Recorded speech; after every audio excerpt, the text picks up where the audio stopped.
सन 1800 के दौर का भारत ये वो समय था जब देश में कई साम्राज्य बने और तबाह हुए। अपनी चतुराई से अंग्रेजों ने मुगल और मराठा जैसी बड़ी सल्तनत को आपस में ही लड़ा दिया और मौका मिलते ही भारत को पूरी तरह कब्जे में ले लिया।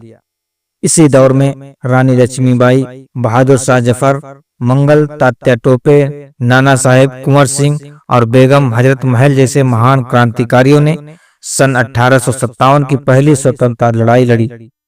इस सदी के महात्मा गांधी, सुभाष चंद्र बोस और बाबा साहब अम्बेडकर जैसे महान लोगों का जन्म हुआ, जो आगे चलकर अंग्रेजों की गुलामी और जातिवाद की बेड़ियों से भारत को आजादी दिलवाने वाले थे।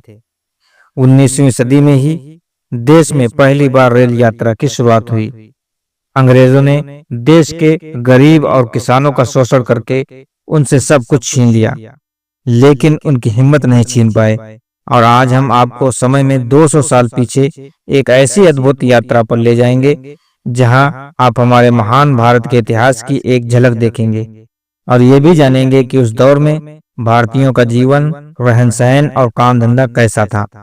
देश में पहले ट्रेन कब और कहां चली थी, और क्या 56 अकाल नाम की वो कुदरती आपदा जिसने 45 लाख भारतीयों के प्राण की आहुति ले ली।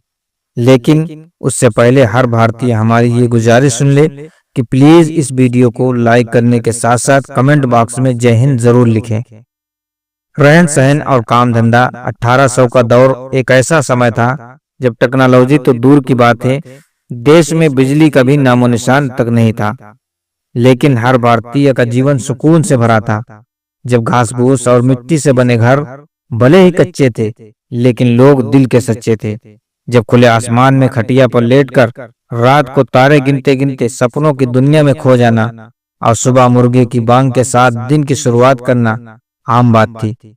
जब गांव की गलियों में बच्चों की खिलखिलाहट गूंजती थी, खेतों में किसानों की मेहनत झलकती थी और हर शाम पेड़ के पास चौपालों पर कहानियों का सिलसिला चलता था।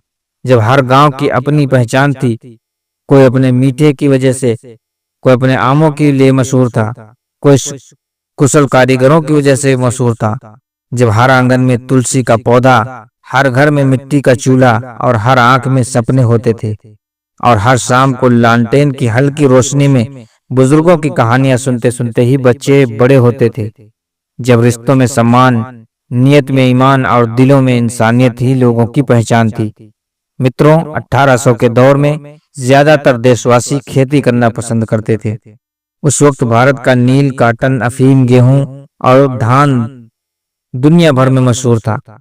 खेती के साथ किसान पशुपालन भी करते थे और लोग जो खेती नहीं कर पाते थे वो शहर में रहकर अंग्रेजों के मिलों में काम किया करते थे।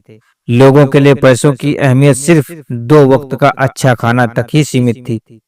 हालांकि हर देश की तरह भारत में भी कुछ मौका परस्त लोग ऐसे होते थे जो अंग्रेजों के तलवे चाटने के लिए अपने भाई बहनों पर जुल्म किया करते थे और पैसों के लालच में किसानों की ही जमीन हड़प लेते थे। गांव में सभी लोग मिलजुल कर रहते थे। बुजुर्गों की पंचायत ही बड़े फैसले लिया करती थी। हालांकि जातिवाद के जख्म तो उस वक्त भी ताजा थे। दलितों और छोटी जाति के लोगों के साथ जातीय भेदभाव किया जाता था। कई हिंदू मुस्लिमों में भाईचारा था तो कई कट्टर दुश्मनी, जिसका फायदा उठाकर अंग्रेजों ने डिवाइड एंड रूल स्ट्रेटेजी से भारतीयों से ही लड़ा दिया और कई राजाओं और मौका मिलते ही देश को अपने कब्जे में ले लिया।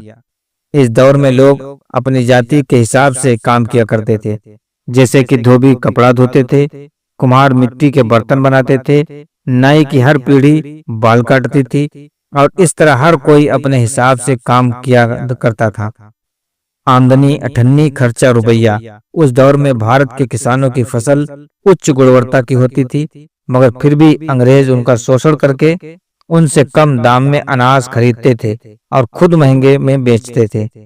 फिर जो पैसे बच जाते उसमें से उन्हें राजाओं और अंग्रेजों को लगान देनी पड़ती, और अगर बाढ़ में सूखे जैसी कुदरती आपदा की वजह से फसल बिगड़ जाए तो और नुकसान हो जाता।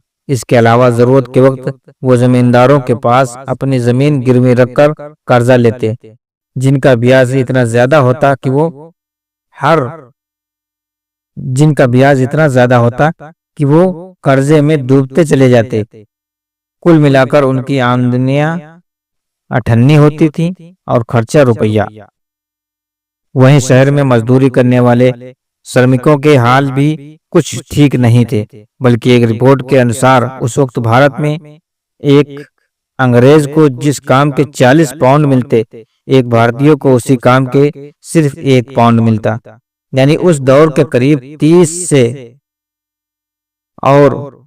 30 रुपये से, और ये भी उनकी महीने की कमाई थी, जिसने उन्हें अपनी जरूरतें पूरी करने में काफी दिक्कतें होती थी।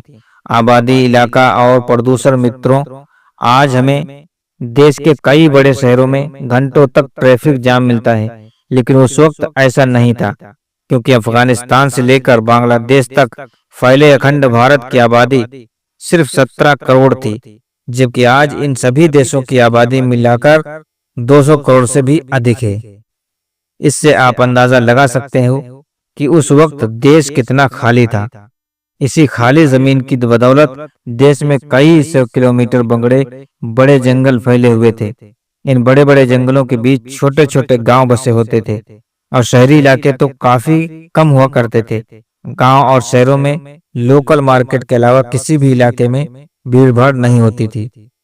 इन जंगलों की बदौलत भारत अनगिनत जंगली जानवरों का घर था, और इंसानों को ही जंगली जानवरों के हमले का डर भी सताया करता था। इसलिए वो रात को सोने से पहले घर के बाहर आग जला देते, ताकि रात के अंधेरे में कोई जंगली जानवर आकर उन पर हमला न कर दे।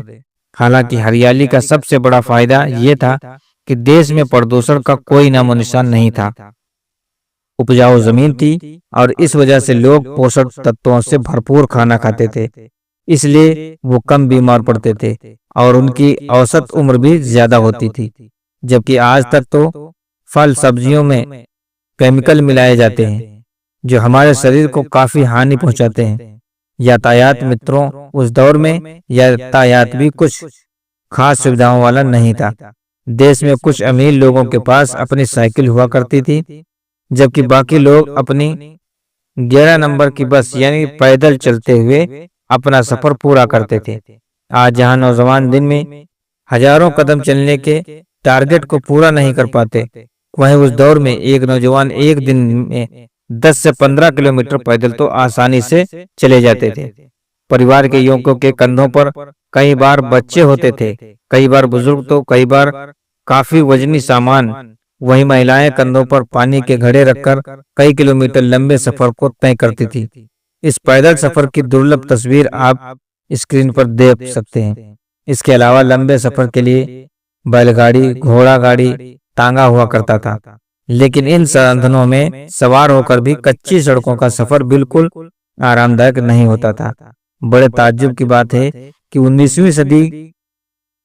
19वीं सदी ही वो दौर था जब भारत के यातायात क्षेत्र में सबसे बड़ी क्रांति आई थी, और ये क्रांति थी रेलवे की शुरुआत। सन 1837 में देश में पहली मालगाड़ी की शुरुआत हुई, जिसका नाम रेड हिल रेलवे रखा गया, क्योंकि ये मालगाड़ी मद्रास के रेड हिल से चेन्नई के चिंता द्राप्रेट ब्रिज पर चलती थी, और ये उसकी दुर्लभ तस्वीर है। मालगाड़ी की खोज के करीब 16 सालों बाद 16 अप्रैल 18,533 बंदर यानी बॉम्बे से थाड़े तक पहली पैसेंजर ट्रेन चली थी, जिसका उद्घाटन 21 बंदूकों की सलामी और हजारों लोगों की तालियों से किया गया। उस वक्त के इंजन में इतनी क्षमता न होने की वजह से इस ट्रेन को खींचने के लिए साहिब सुल्तान और सिंधु नाम के 3